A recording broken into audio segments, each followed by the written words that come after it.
I work with Deepika Padukone as well. So we do all the calligraphy for her skincare brand, 82 Degrees East. And I taught her a little bit of calligraphy as well a couple weeks ago, which was really nice, And I feel like it's so nice to see that people want to learn as well. I think that's what makes you realize when you decide to convert a passion into a profession, that it's not the same. You cannot just work when you feel like. You cannot just write when you're in the mood to write. You have to write no matter what. Welcome to How Did You, a podcast series where we explore the journey of creative minds from all walks of life. Today I have an inspiring millennial as my guest, someone who's made a mark in her industry, an artistic entrepreneur, founder of the Bombay lettering company, Sanjana Chatlani. Welcome to the show. Thank you. Thank you so much for having me. And I'm very excited to be here. Same. So exciting to have a millennial in our show because, we have had seniors coming in and sharing a lot of beautiful experiences throughout the episodes. And we were looking forward to have someone for all age groups, right? Yeah. You are speaking for our generation. So my first question is, how did you start your journey? Did calligraphy happen to you or you went for calligraphy? Great question. Calligraphy found me, for sure. I was very much in the corporate world. I finished my undergrad in Mumbai, so I studied media and communication and began to work for a French wines and spirits company called Moet Hennessy. It's part of the LVMH group. And I was quite sure that I wanted to climb up this corporate ladder. I began to study for my GMAT to go for my postgrad, and I was loving the corporate life. I was always artistically inclined, I would say. I had taken art in school, but that's about it. I'd never thought, like all of us, I never thought I could make a career out of anything artistic. So I never studied fine art or design or anything like that. But I think my mother as well is very creative and very artistic. So we both have that, sort of creative bug in us. So for me, actually, I think the first time I discovered or stumbled upon calligraphy in a serious sense was when I was actually at my job in 2016, when I was working at Moet Hennessy. We used to have a calligrapher come into our office and he used to write cards because, like any luxury brand, when you send out any gifts to celebrities or influencers, it has to go with a handwritten message from maybe the MD of the company or something like that. So we would have this gentleman who would come to our office and beautifully write on all the cards. And I was blown away. And I said, wait, I've seen calligraphy in school as a child, but I've never seen someone doing it commercially. Right. And I would love doodling in my journal and my notebook, but I never thought calligraphy was a possibility. And I think from then onwards, I started just dabbling a little bit online, looking on Instagram, trying to see what this world of calligraphy and lettering really was. Okay, so what age were you back then when you started exploring this journey? I was 24. Okay, that's nice. Yeah, so I was 24. It was my first job ever in life. And I happened to just, start reading about calligraphers and artists online. And I happened to be going on a family holiday to California. And because my father's sister lives there. And I found a calligrapher in California who I wrote to. And I said, I don't know if you're conducting any workshops, but I'd love to come and learn with you. Okay. And she was really sweet. And she said, you know what, we can organize a small one-on-one private class. Why don't you come? We'll meet at a cafe and I'll take you through the world called pointed pen calligraphy. Okay. Now, pointed pen calligraphy is a very small world within the broader world of Western calligraphy. Okay. And not very popular in India at all back then in 2016, 2017. So I was fascinated. I said, yeah, sure. I just Googled it and I said, it looks really beautiful. And so I did a few sessions with her. She introduced me to the tools. It's very different because you're using a holder with a nib, you're dipping it into a pot of ink, you're just like, oh my God, what is this? It's beautiful. And she introduced me to, the right books, the right tools, the teachers across the world who are teaching. And I came back to India and I told my parents, I said, look, I don't know what I'm going to do with this, but there's something in me that has fallen in love. And I just want to do it for myself because it's giving me a lot of joy, a lot of happiness. And I realized that it's very meditative. Yeah, it felt like a calling. very calming as an art form because, in today's world, we're so distracted by our gadgets, our phones. This forces you to actually forget about everything else and just focus on your breathing, your posture, the just the interaction you have with your nib, your paper, the ink. And it's almost like getting into a trance. Like it's super meditative.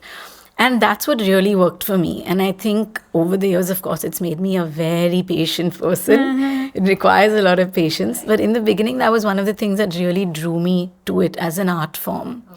And I think that's when it kind of started for me in around When you were 2017. doing your first job, a corporate job, in fact. My corporate job, So, yeah. was there any hesitation from your family? Because you had a good job, right? Yeah. I'll come back to that. I mean, I would love to hear that story. Yeah. So, what type of response did your family give when you said, I want to explore something which I like?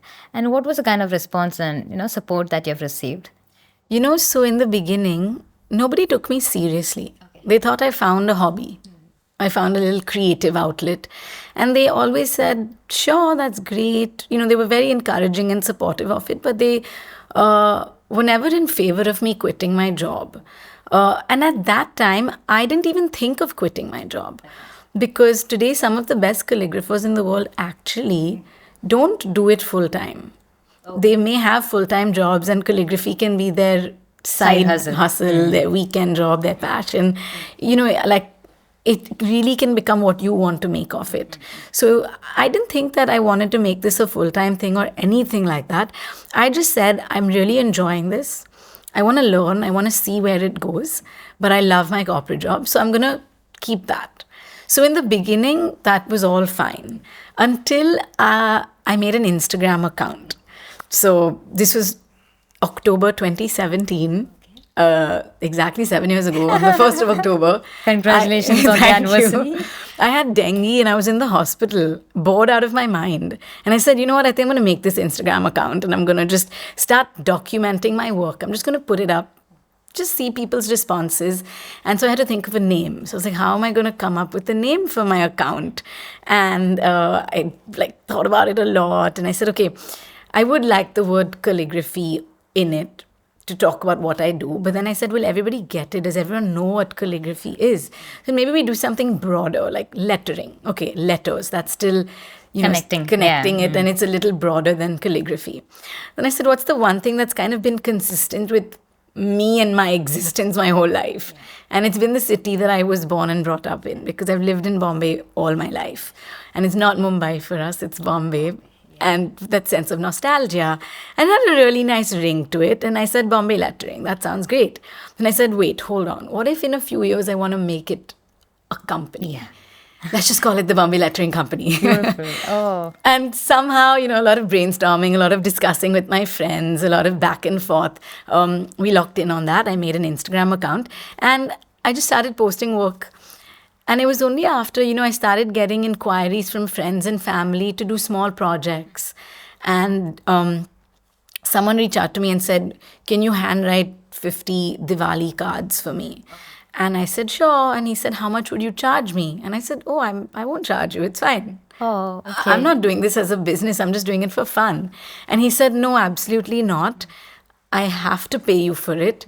And you're going to charge me. And that was the very first time I did something professionally. And I understood how it works. And it's a little more stressful because now someone's paying you for it. It actually went really well. My first ever pay came on Diwali Day, which was lovely.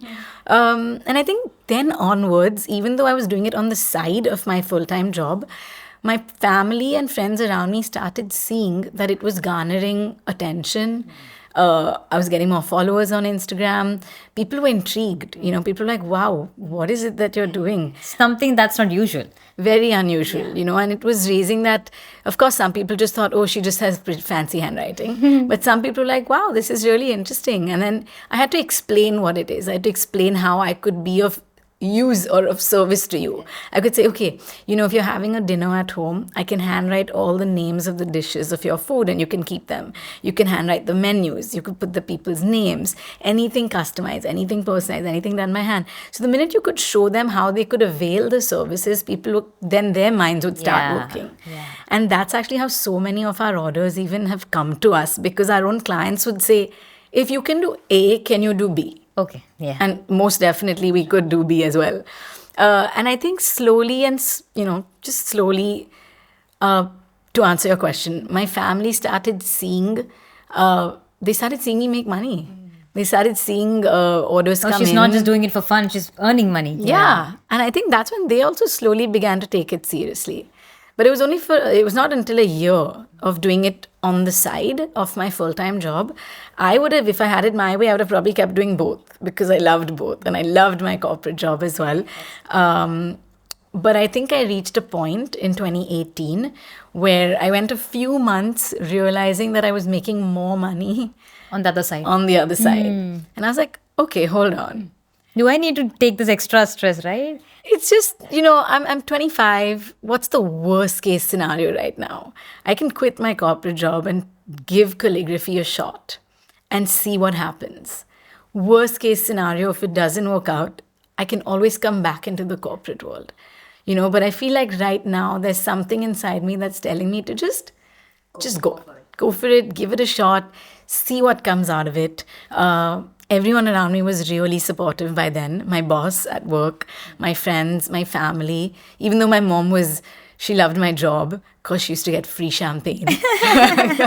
No, but they really liked the company I was working at. But even after a point, they said, just do what makes you happy. As long as you've thought about it well, you know what you're doing, and you're being realistic about things, go for it.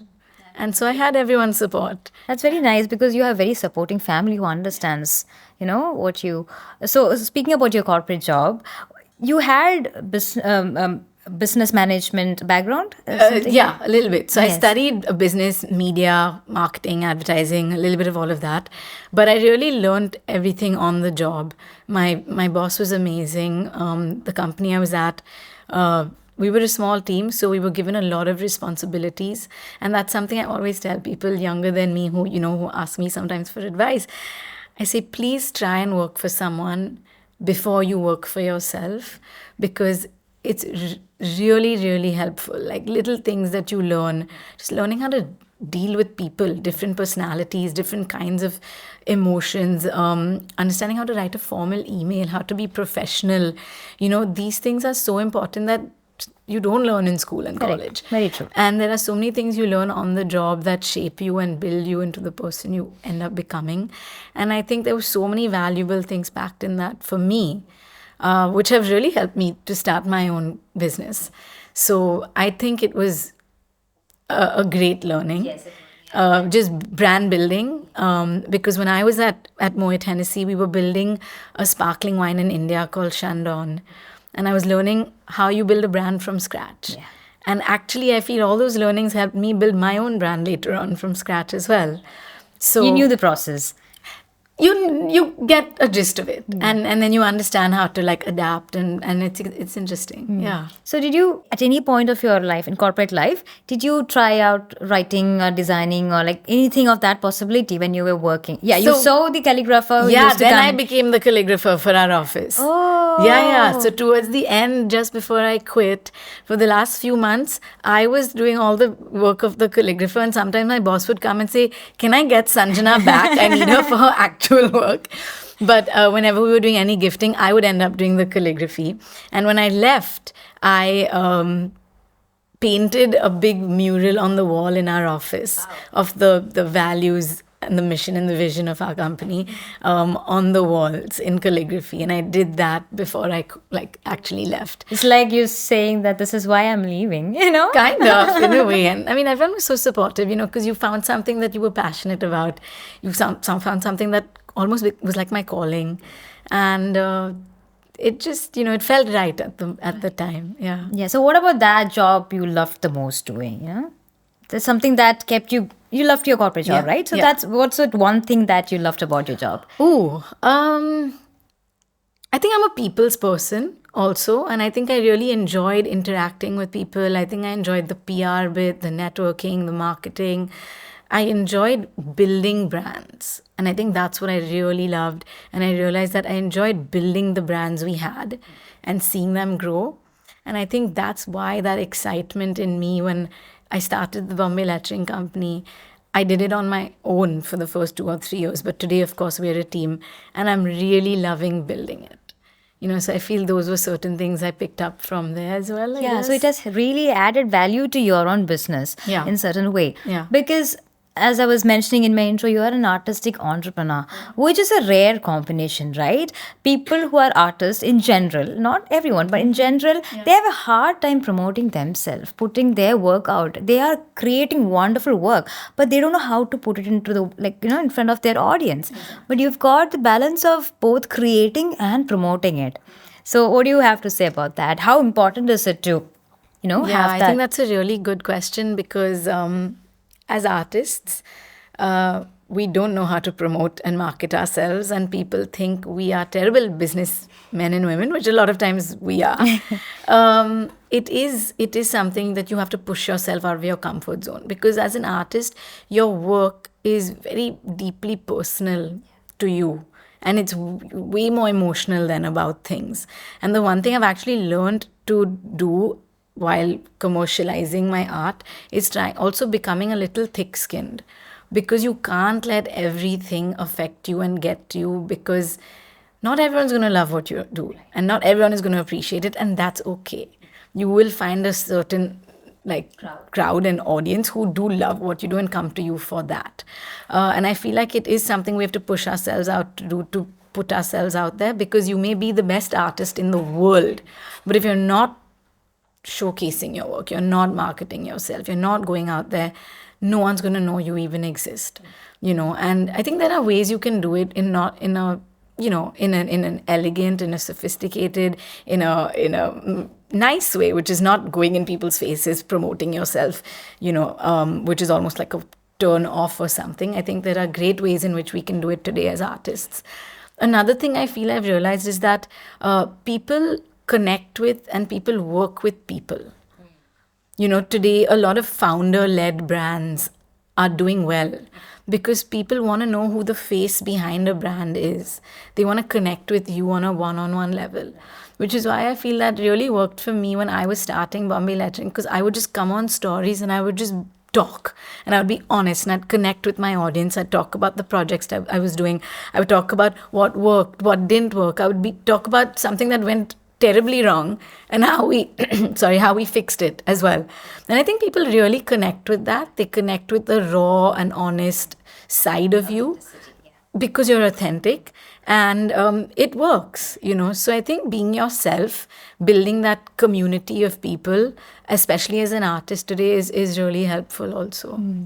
So when you started off your calligraphy journey, after leaving your corporate job, how hard was it for you to, because there were not a lot of people who had calligraphy or as a business. So how hard, or how was what was your journey like? Because you had to have people in your team.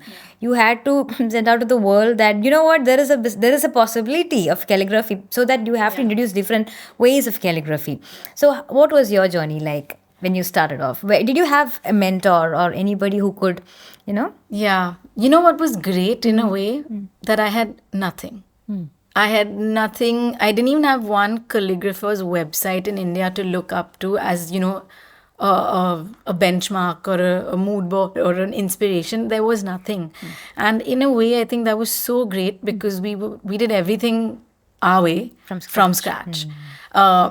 What also helped was that because there wasn't too much in India, the little inspiration I got was from outside India. So my bar was already raised really high because the level and quality of artists I was looking at were some of the best in the world. And that was my benchmark. And actually, what worked well for us was that little bit of a first mover's advantage in 2017 and 18, because yes, there were a few people in India doing calligraphy, like a lot of our senior artists we all know of. But like you said, not too many people in our younger generation also who were trying to very formally make a business out of it. It was a very informal, sort of business setup. So even the gentleman who used to come to our office, he didn't have an office or a studio or a setup or a website or an Instagram account, nothing. It was, and he would just come and sit wherever he had to write and leave, and I feel people didn't take it seriously as much also. So when I started doing it and I started, being professional about it, treating it like a business, I think people took me more seriously also then. Of course, we had the kind of people who were just like, oh, wow, beta, you have beautiful handwriting. And did you quit your corporate job because it was too stressful and you just wanted to do something easier? And I was, I'd say, really? That's what you think? I think doing the corporate job would have been a lot easier. So, you get all kinds of comments and all kinds of, feedback and responses. But I think you got to just focus on the ones that are positive and motivating, and just be just very true and strong to just your gut, that feeling of knowing that I know what I'm doing. I mean, you may not always know what you're doing. There are days I wake up being like, what on earth am I doing? And is this the right decision? As every other human. But I think it worked for us. I think the fact that there weren't too many people worked. We were able to kind of pave the way in a lot of senses for the younger calligraphers in India. Starting my Instagram account, building my website, doing my workshops across the country. During COVID, I remember I did these live sessions every day. And till today, I'd have people coming to me saying, we cannot thank you enough for the lives you did. Because everything I've learned about pointed pen calligraphy and building a business around calligraphy was through those lives. So, to answer your question, I didn't face many, many challenges. I think it worked for us in our advantage. And I think also maybe being in a city like Bombay where, you have a lot of corporates, a lot of brands, a lot of just things happening. It was a great place to be. I leveraged my network of my previous job, of my own friends and family, of being in the city for so many years, and, use that as well to sort of build our business. Yes. So when you were mentioning about your brands and clients that you were like discovering in your journey, who are the interesting clients or personalities you worked with? When you started, you're like, wow, you would have felt, right? Oh, yes, I am doing something right. So who are those people and brands that you have? I think we've been really fortunate to have some of the best, brands in the world and clients and personalities and families in India as well. One of the early on ones that came to us as a surprise but was beautiful was Priyanka Chopra and Nick Jonas's wedding. I got a call from a company that was doing their wedding cards. And at that time, I wasn't doing wedding invitations or stationery. I was just doing calligraphy. And I got a call and they said, Sanjana, we have a very high-profile wedding. We can't tell you who it is, but we require a lot of calligraphy work on place cards, menus, name tags, and it's a celebrity wedding. It's next week, so there's not too much time. So we need you to work on it. And I said, okay, sure, celebrity next weekend in Rajasthan. Who could it be? I had a feeling, but they made me sign an NDA, and of course, little later on, I realized it is Priyanka and Nick's. And then they told me that, Sanjana, we also need you to be on site at the wedding. Because in Western weddings, they have sit-downs for which you'll have the person's place card, their names on their tables, but they also have these seating charts. Because when you arrive at the venue, you have to look at the seating chart, find your name, see what table you're on, and then go to your table. So I had to make the seating charts as well. And because it was the high-profile wedding, even if one person at the last moment changed their plans or cancelled or couldn't come, the seating arrangement would change. So the seating chart would change. So they needed me there on site for the 3 days. So I was at Umaid Bhavan in the wedding for the whole 3 days. And when I arrived, they make your lanyard with your like name. And the lady at the entrance at security, she said, okay, so which team are you from? Like hair, makeup. I said, oh, I'm the calligrapher. She was like, what? I said, yeah, I'm the calligrapher on site. She said, I've been, doing security for 20 years. I've never had to make a lanyard for a calligrapher on site at a wedding or an event. And I was just like, well, I'm glad this was the first. So I think that was really nice. And when it came out, there was a People magazine article that came out about my calligraphy work at the wedding. And I think a lot of people took me a lot more seriously after that. There was a sense of credibility that got linked to it. There was a sense of, oh, wow, okay, so, being a celebrity calligrapher can be a thing, and you can do work for very high profile sort of projects and clients. And at that time, the teachers I was learning from were all doing work at this level. So my teacher in Italy, she's a master penman, Barbara Calzolari. She does work for the Vatican, for the Pope, for the G8 summit. Ewan Clayton, my teacher in the UK, he does work for the royal family. He just made this cipher for Camilla. He does work for the British Library. So you're seeing that there are people across the world doing very serious calligraphy work also. And I think in India, people have then started seeing that. So one was Priyanka Chopra and Was Nick there any Jonas's. fun incident that happened at the wedding because for you also it's like a lot of pressure, right? I just remember coming back after 3 days of non-stop writing and 1 week of non-stop writing before that, needing to do physiotherapy because my arm and my shoulders were just destroyed.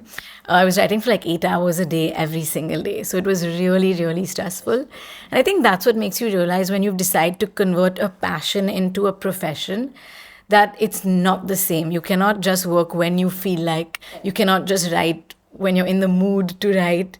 You have to write no matter what, and you got to keep There's going. a deadline. There's a deadline. You have to like suck it up, make sure you're doing it well, and just working. So that project taught me a lot. After that, we worked with a lot of beautiful brands. So I work on site for Cartier in India every year for Diwali and Valentine's Day. I'm at the Cartier store. I work with Louis Vuitton, with Jimmy Choo, with Ferragamo, with Jo Malone, Nykaa in India. So we work with all these brands, which are lovely. And I work with Deepika Padukone as well. So we do all the calligraphy for her skincare brand, 82 Degrees East. And I taught her a little bit of calligraphy as well a couple weeks ago, which was really nice, And I feel like it's so nice to see that people want to learn as well, and they're interested. And so that was a great experience. And we work with a lot of big just families in India today. And it's really, really nice to see that they trust us. Sometimes it starts with, them reaching out to us for one project. There's a big family in Ahmedabad, and they reached out to us to do their son's wedding invites. They were really happy with it. And now they've gotten us on board to do all the stationery work for their companies across the country. So it's like you do one thing for a family and then they're very loyal and they want you to do everything for any occasion. And like I said, as calligraphers today, we can be of use for all kinds of occasions, whether it's corporate, whether it's a personal occasion, a gathering, a wedding, gifting, and designers as well, because now we're stationers. So they can use a lot of our services.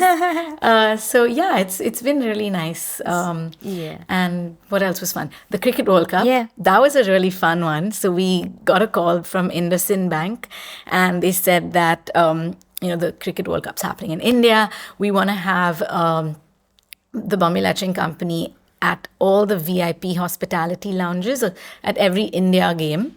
And you're going to engrave on these really nice steel water bottles, which are like mementos for people to take back.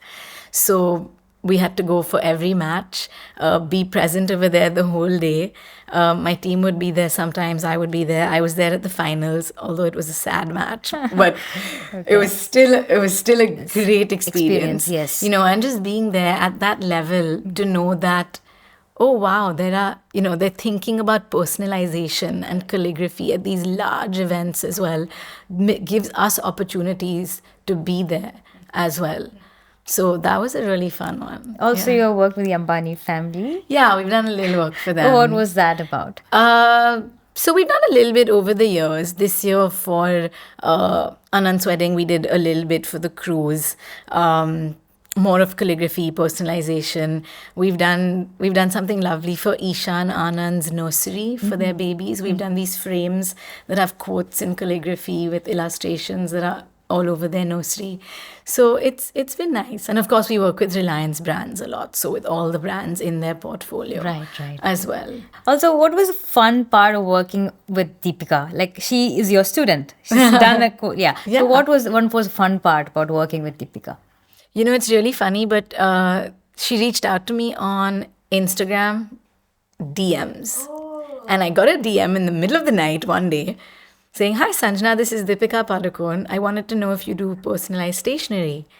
And I was like 1 a.m. and I was like, wait. Am I dreaming? What's going on? Is it her assistant? Is it her manager? And I just replied. I was like, hi, yeah, of course, sure. How do we connect? And she gave me her number. And we spoke on the phone the next day and she called me to her house. So I went over and I sat with her.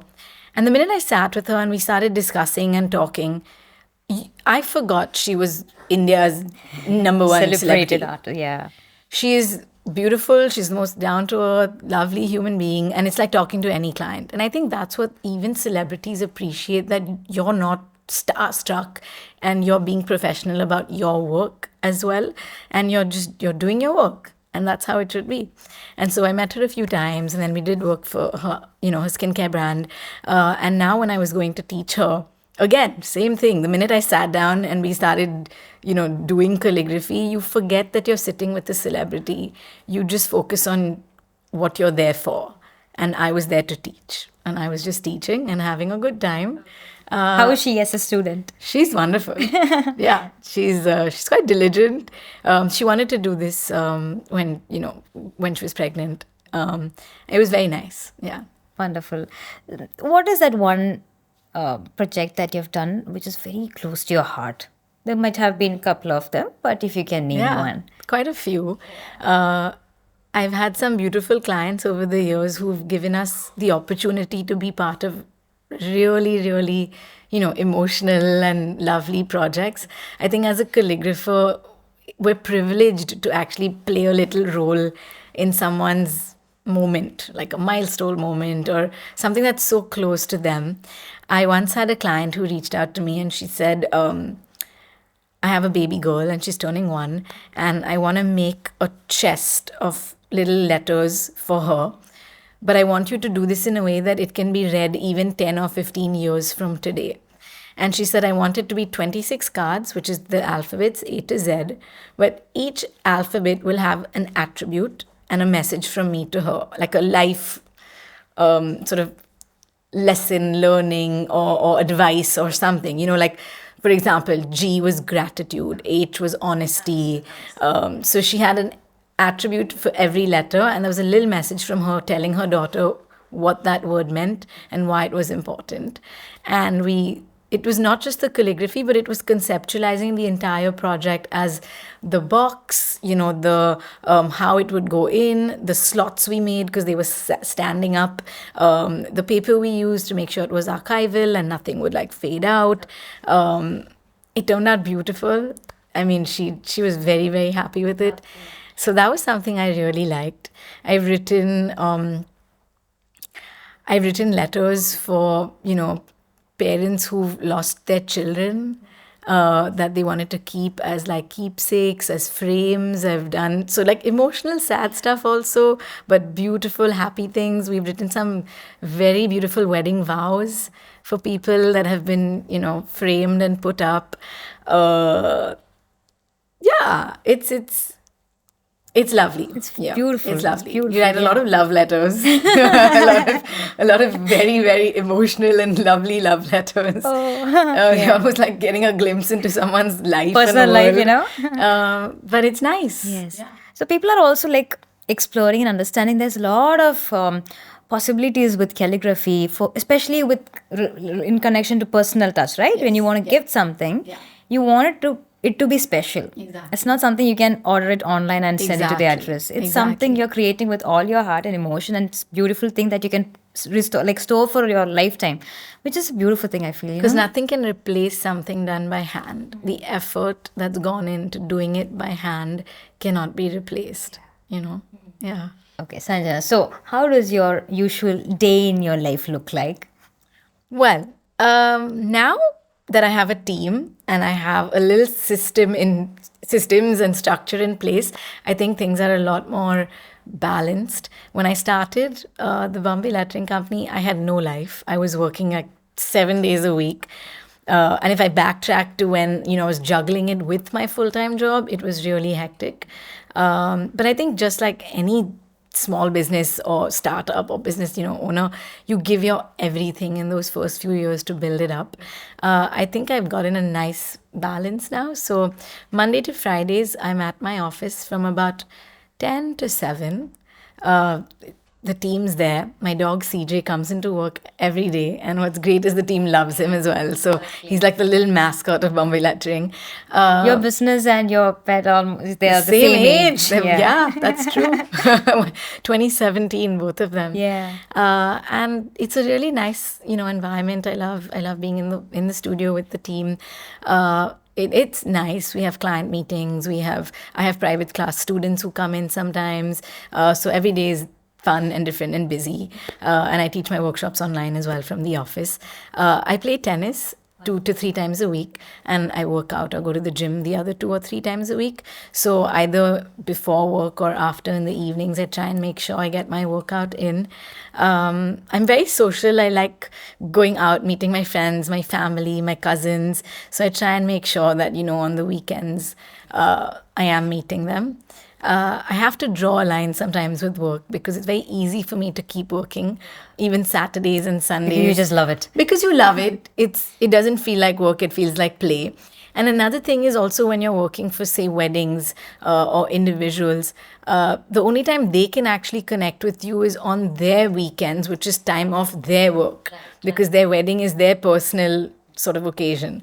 So I do feel like even though I try to have a Monday to Friday kind of strict boundary routine, in India it's hard to maintain that, and we do end up working a little bit on weekends, and we have our live events as well that happen, so those end up happening on weekends too. Oh, wonderful. Yeah.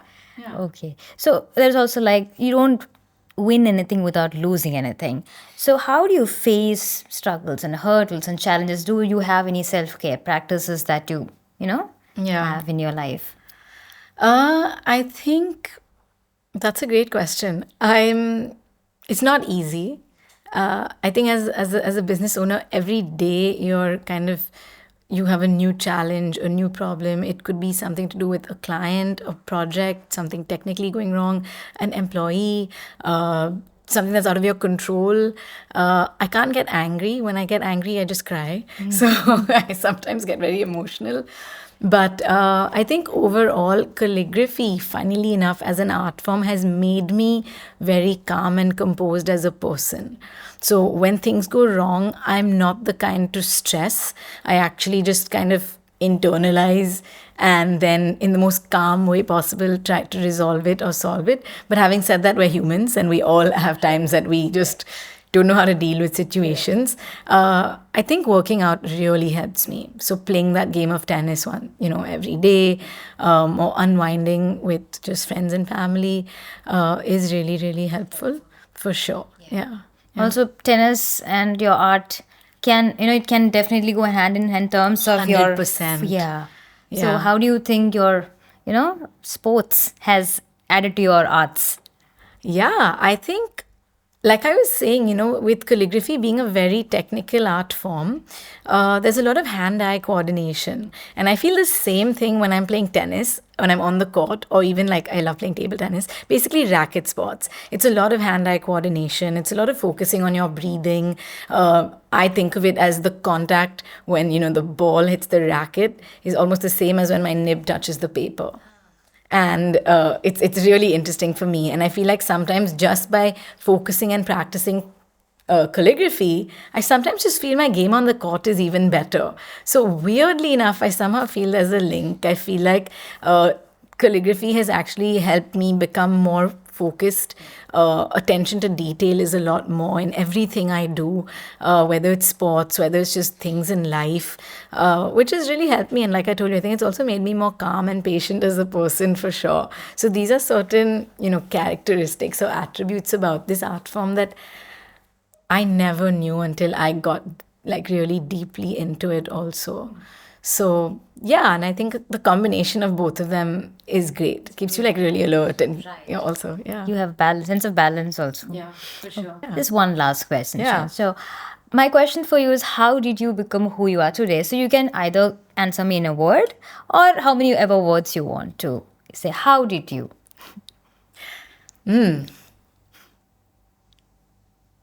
I think it's a combination of a lot of things. Grit, right? That grit being a combination of perseverance. Grit is something people don't usually talk about much, I think there's a lot of grit because I think that's a combination of perseverance and passion. Right. You can be passionate about something, but if you're not perseverant about it, it's not going to work. You could be perseverant about something, and if you're not passionate about it.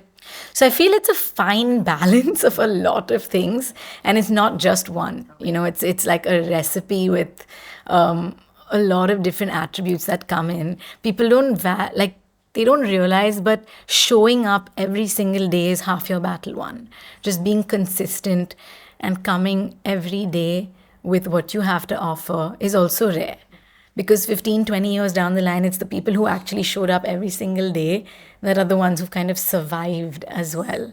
So not sure if that answers it too well, but it makes sense, yes. Yeah. So, Sanjana, it was lovely having you today. It was Thank you. Much fun, having this perspective about your craft. So, yes, thank you so much for coming. Thank you for having me. This was great. Yeah. Thank you.